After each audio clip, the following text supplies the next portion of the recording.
सुप्रभात मेरे विद्यार्थी भाई बहन, कैसे हैं? ठीक है। फिर हम मिलते हैं पाठ 19 के साथ। आप सबका स्वागत।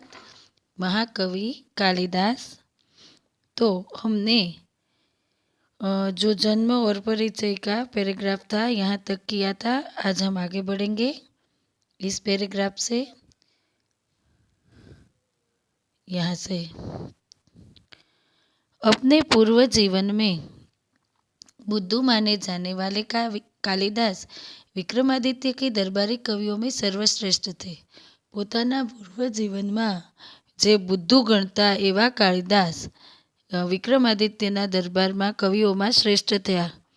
कालिदास के अतिरिक्त 8 और कवि भी दरबार में थे जो नवरत्न कहलाते थे। कालिदास पछी पण एनी साथे एवा 8 रत्नों पण एवा हता विक्रमादित्यना दरबार में। ते सर्वश्रेष्ठ कहलाता था। नवरत्न जे नवरत्न कहवाय एम। कालिदास के विषय में कहा जाता है कि युवा अवस्था तक निरक्षर थे। जिस डाल पर बैठते थे उसे ही काटते थे। निरक्षर होने पर भी वह इतने विद्वान और महाकवि किस तरह बन गए, इसकी भी एक बड़ी विचित्र और रोचक कहानी है। શું કહે છે કે એમ કહેવાય છે કે યુવા અવસ્થા સુધી કાલિદાસ નિરક્ષર હતા। તેઓ વૃક્ષની જે ડાળી ઉપર બેસતા એને જ કાપતા। તો પણ આ એમની છાપ જે કહેવાય ને એ હતી। તો પણ તે આગળ કેવી રીતના બન્યા એ વિચિત્ર અને રોચક છે। એ જાણવા માટે આપણે હવે પાઠમાં આગળ વધીશું। હવે જો મજા આવશે પાઠમાં। મેં આપને વિડીયો પણ દેખાડેલો છે। ખબર હોય તો જેમણે 2 વાર જોયેલો હોય આમાં કીધું હતું કે આમાં જોજો તો બહુ જ મજા આવશે। હવે જો આપણે પાઠની અંદર જઈએ છીએ, બરાબર છે? તો ચલો। उन दिनों शतानंद नाम के एक राजा थे। उनकी एक गुणवती और विद्वान पुत्री थी जिसका नाम विद्योत्तमा था। वह बहुत सुंदर और रूपवती भी थी। એ દિવસોમાં શતાનંદ નામના એક રાજા હતા। એમની એક પુત્રી વિદ્યોત્તમા કરીને હતી। તે કેવી હતી? અત્યંત સુંદર અને ગુણવતી હતી। उसके रूप, गुण और ज्ञान की प्रशंसा दूर दूर के देशों तक फैली हुई थी। એના રૂપ, ગુણ અને જ્ઞાનની પ્રશંસા એટલે કે બધાને જ ખબર હતી। એમને ખૂબ જ જ્ઞાન હતું। विद्योत्तमा को अपने रूप, गुण और ज्ञान का बड़ा घमंड था। हाँ, विद्योत्तमाने पण पोताना रूप, गुण और ज्ञानનું ખૂબ જ घमंड यानी अभिमान હતું।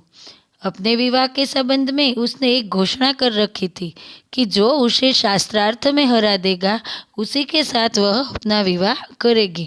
પોતે શું હતા તો કે રૂપ, ગુણ અને જ્ઞાનવાળા હતા। એટલે તેમણે પોતાના વિવાહ કરવા માટે એમણે એક શું રાખ્યું હતું તો કે શરત, ઘોષણા એટલે કે કહી દીધું હતું હિંમતપૂર્વક જ કે હું કેવા સાથે લગ્ન કરીશ એમ। શાસ્ત્રાર્થ એટલે કે મોટા મોટા વિદ્વાન અને પંડિત પણ એવા જે હશે એની સાથે, કારણ કે એટલા શાસ્ત્રાર્થ હતા કે તે સારાને હરાવી દેતા શાસ્ત્રમાં એમ। हरा देगी जो शास्त्रार्थ में हरा देगा उसी के साथ अपना विवाह करेगी। उसकी इस घोषणा की जानकारी जैसे जैसे पास पड़ोस के देशों में पहुंची गई, वहाँ वहाँ के विद्वान तथा पंडित विद्योत्तमा से शास्त्रार्थ करने के लिए आने लगे। જેમ જેમ વિદ્યોત્તમાની પોતાની જે ઘોષણા હતી એ આગળ આગળ ખબર પડવા માંડી, એમ તેના નગરમાં મોટા મોટા પંડિતો અને શાસ્ત્રોત લોકો આવવા લાગ્યા। વિદ્વાનો અને પંડિતોની સાથે એટલે મોટા મોટા એની સાથે હિંમત ન કરી શકતા એટલા ગુણવાન હતા। तथा पंडितों में विद्योत्तमा से शास्त्रार्थ करने के लिए आने लगे, लेकिन विद्वान या पंडितों को बड़ी ग्लानि का अनुभव हो रहा था और वे इसका बदला लेने का उपाय सोचने लगे थे। विद्योत्तमा पासे एटલું શાસ્ત્રાર્થ જ્ઞાન હતું કે આની સાથે કેમ, કારણ કે ઈર્ષા તો હોય જ, જ્ઞાનીઓ પણ હોય એને પણ મનમાં ઈર્ષા તો હોય જ। તો આ વિદ્યોત્તમા હારે કેવી રીતે બદલા લેવું એ વિચારવા લાગ્યા હતા। विद्वानों और पंडितों ने मिलकर तय किया कि विद्योत्तमा का विवाह किसी मूर्ख से करवा दिया जाए तो इसका घमंड टूट जाएगा और वे अपने अपमान का बदला भी ले सकेंगे। શું થયું? આ બધાએ નક્કી કર્યું કે આ વિદ્યોતમાં આટલા બધા ગુણવાન છે, પછી પોતાના રૂપ, ગુણ અને જ્ઞાનનો અભિમાન પણ છે અને આવડતું હતું પણ. તો એમણે નક્કી કર્યું કે એક કોક મૂર્ખ ગોતી આ છે ને જે અહીંયા, એ શું કહેવાય? તો કે એમની ઈર્ષા કહેવાય. ઈર્ષાને હિસાબે એમને નક્કી કર્યું કે આને આપણે કોઈ એવો મૂર્ખા સાથે પરણાવી દઈએ કે જેથી એનું અભિમાન તૂટી જાય, वे અને પોતાના अपमान बदलो पण वળી जाए। अतः अब वे ऐसे एक मूर्ख की तलाश में रहने लगे। संयोग से उन्हें एक दिन एक ऐसा ही मूर्ख युवक मिल गया। આમ આ ઈર્ષાળુ પંડિતોએ નિશ્ચય કર્યો મૂર્ખ સાથે લગ્ન કરાવવાનો, અને એમને પાછા એક એવા મૂર્ખ એવા એક યુવક તો મળી પણ ગયા।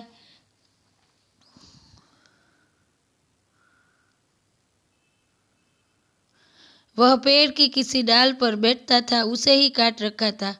आपको पता होगा, अभी हमने पढ़ा आगे किसके बारे में ये बात चल रही है, समझ में आया? पंडितों तथा विद्वानों को लगा कि उससे बड़ा मूर्ख और कौन होगा, इसलिए पंडितों ने उसे पेड़ से नीचे उतारा और समझा बुझाकर एक सुंदर राजकुमारी से उसका विवाह करा देने की बात कहकर तथा लालच देकर अपने साथ चलने को રાજી કિયા। શું થયું? પંડિતોએ નક્કી કર્યું કે આનાથી વધારે મૂર્ખ કોઈ હોય જ નહીં, એટલે પોતાને વિવાહ કરવા માટે તૈયાર કર્યો અને એની સાથે જવાનું કીધું। पंडितों तथा विद्वानों को लगा कि इससे बड़ा और मूर्ख कौन होगा, इसके नीचे हम अंडरलाइन करेंगे, ठीक है। इसलिए पंडितों ने उसे पेड़ से नीचे उतारा, समझा बुझाकर सुंदर राजकुमारी से उसका विवाह करा देने की बात कहकर तथा लालच देकर अपने साथ चलने को राजी किया। आम कालिदास आ युवकने समझावीने नीचे करीने राजकुमारी साथे परणावा माटे तैयार कर्या। पंडितों ने उस मूर्ख युवक को यह बात अच्छी तरह समझा दी कि वहाँ कुछ नहीं बोलेगा और गुर्गा बना रहेगा, नहीं तो उसका विवाह नहीं होगा। वह मूर्ख युवक बड़ा खुश हुआ। उसने पंडित की बात मान ली और उनके द्वारा दिए गए अच्छे अच्छे कपड़े पहन लिए। आ मूर्खाने तो क्या भान ज हती, एमने तो कीधुं ओके। त्यां एमने शुं कह्युं पंडितोए के तारे कशुं बोलवानुं नहीं, कांई वातचीत करवानी नहीं, तारे जोया करवानुं अने तारा वात जे कांई वात चाले एमां जोईने बेसी रहेवानुं छे। आ तो बहु राजी थयो અને પંડિતોની વાતો માની લીધી અને એની દ્વારા સારા સારા કપડાં પહેરીને ચાલ્યો। पंडित इसे विद्योत्तमा के शास्त्रार्थ के लिए ले गए। तो के आ शुं थयुं?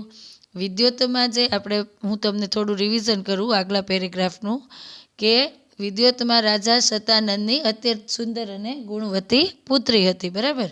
पोताना रूप, गुण अने ज्ञाननुं एने शुं हतुं? अभिमान हतुं। मोटा मोटा विद्वान ने पंडितों साथे तेने शुं करवानुं हतुं? शास्त्रार्थ करवानी हिम्मत करी शकता नहोता, कारण के विद्योत्तमा एटला इंटेलिजंट जेने तमे कही शको ने एवा हता। तो કેટલાક ઈર્ષાળુ પંડિતોએ શું કીધું કે આને બહુ જ ફાંકો, આપણે કહીએ ને ઘમંડ, અભિમાન, ફાંકો, તો હવે આને શું કરાય?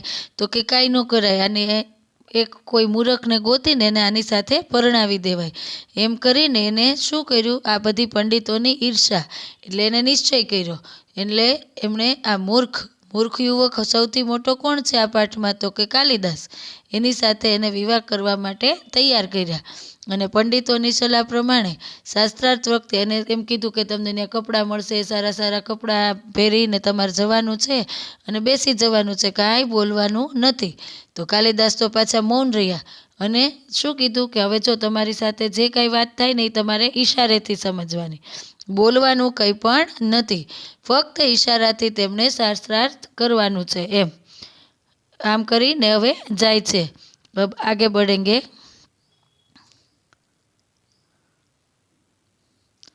राजकुमारी विद्योत्तमा को इस मूर्ख का परिचय देते हुए पंडितों ने बताया कि ये हमारे गुरु है और वो बहुत बड़े विद्वान है, शास्त्र के जानकार है, आपके शास्त्रार्थ करने के लिए यहाँ आए हैं। लेकिन उन दिनों मौन व्रत चलने के कारण ये संकेत से ही शास्त्रार्थ करेंगे। શું કહ્યું? દગો કર્યો છે। વિદ્યોત્તમા ને પંડિતોએ એમ કીધું કે આ બહુ જ મોટા અમારા વિદ્વાન છે, એકચ્યુઅલી એ શું છે તો કે મૂર્ખ છે. એમ કરીને વિદ્યોત્તમાને છેતરવા માટે કહે છે કે ચાલો હવે અમે શાસ્ત્રાર્થ કરવા માટે આમને લાવ્યા છીએ, પણ એ શાસ્ત્રાર્થ કરશે તમારી સાથે પણ ઈશારાઓથી, તે કશું બોલશે નહીં. શા માટે તો કે એમને તો મૌન ચાલે છે એ માટે.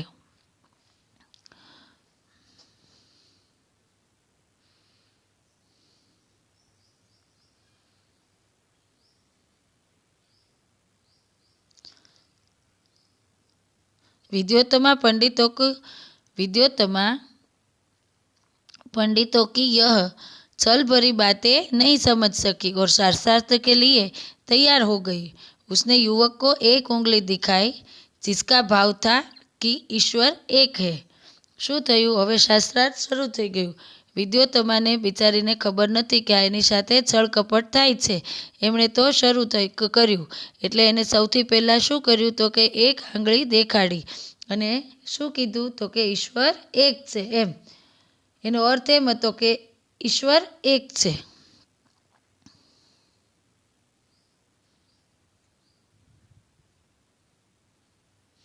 मेरे विद्यार्थी भाई बहन, आज के लिए इतना ही. कल फिर से हम करेंगे. ठीक है, तब तक के लिए आप अपना ख्याल रखिएगा. धन्यवाद.